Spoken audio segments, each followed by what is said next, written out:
नमो भगवते वासुदेवाय।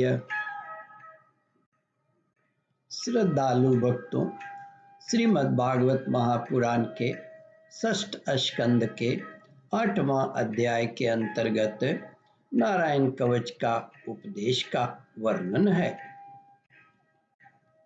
इसके पूर्व जहाँ तक आप कथा श्रवण कर चुके हैं उसके आगे का प्रस्तुतिकरण करता हूँ। विश्वरूप ने कहा, देवराज इंद्र, नारायण कवर का पाठ इस प्रकार है।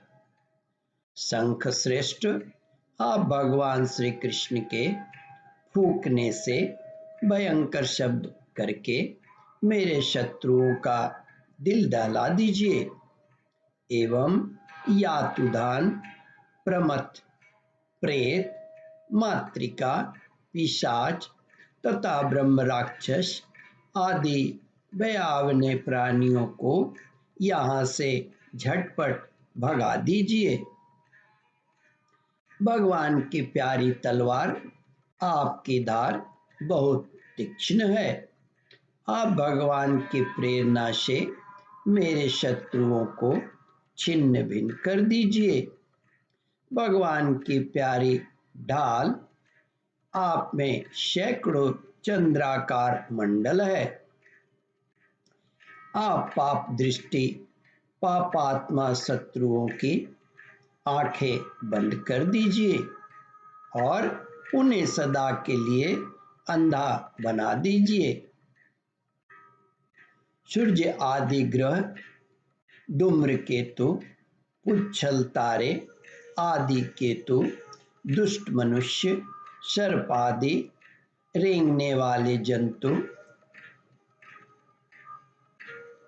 दाढ़ों वाले हिंसक पशु, भूत प्रेत आदि तथा पापी प्राणियों से जो भय हो और जो हमारा मंगल के विरोधी हों, वे सभी भगवान के नाम, रूप तथा आयुधों का कीर्तन करने से तत्काल नष्ट हो जाए। बृहद, रथांतर आदि सामवेदीय स्तोत्रों से जिनकी स्तुति की जाती है, वे वेद मूर्ति भगवान गरुड़ और विश्वसेन जी अपने नामोच्चारण के प्रभाव से हमें सब प्रकार की विपत्तियों से बचाएं। श्री हरि के नाम, रूप, वाहन, आयुध और श्रेष्ठ पार्षद हमारी बुद्धि, इंद्रिय, मन और प्राणों को सब प्रकार की आपत्तियों से बचाइए। जितना भी कार्य अथवा कारण रूप जगत है वह वास्तव में भगवान ही है। इस सत्य के प्रभाव से हमारे सारे उपद्रव नष्ट हो जाएं। जो लोग ब्रह्म और आत्मा की एकता का अनुभव कर चुके हैं, उनकी दृष्टि में भगवान का स्वरूप समस्त विकल्पों भेदों से रहित है। फिर भी वे अपनी माया शक्ति के द्वारा भूषण, आयुध और रूप नामक शक्तियों को धारण करते हैं। यह बात निश्चित रूप से सत्य है। इस कारण सर्वज्ञ सर्वव्यापक भगवान श्री हरि सदा सर्वत्र सब स्वरूपों से हमारी रक्षा करें। जो अपने भयंकर अट्टहास से सब लोगों के भय को भगा देते हैं और अपने तेज से सबका तेज ग्रस लेते हैं, वे भगवान नृसिंह दिशा विदिशा में नीचे ऊपर बाहर भीतर सब और हमारी रक्षा करें। विश्वरूप ने कहा, देवराज इंद्र, मैंने तुम्हें यह नारायण कवच सुना दिया।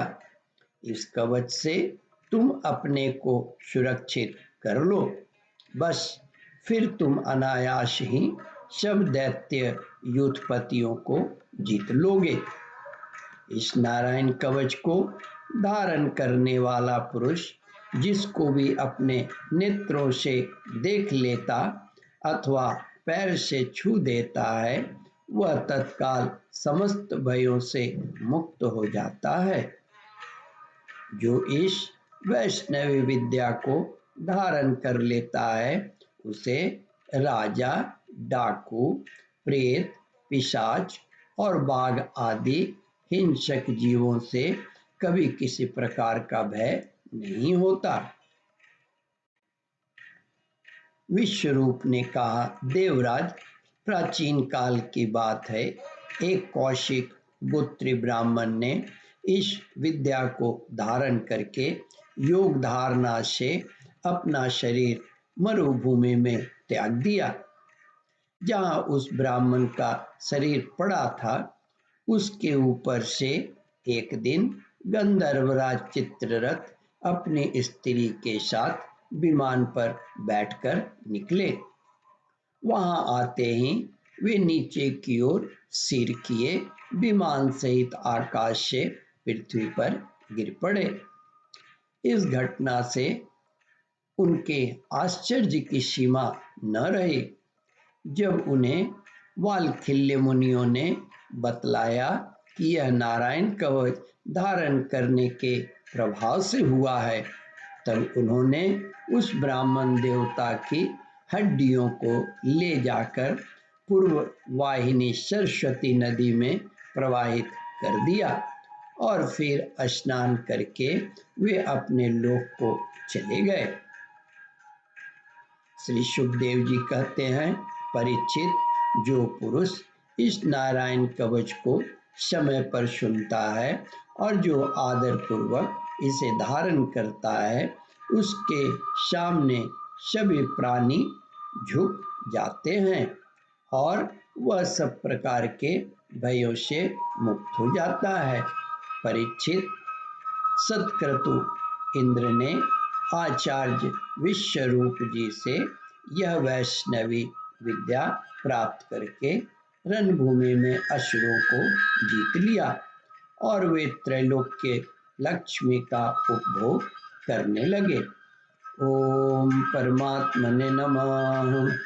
श्रद्धालु भक्तों, इस कथा को ध्यान पूर्वक श्रवण मनन और इसका चिंतन करें। इस कथामृत का रसास्वादन अपने बंधु बांधवों को भी करावे। इस वीडियो को शेयर और सब्सक्राइब करें। ओम परमात्मने नमः।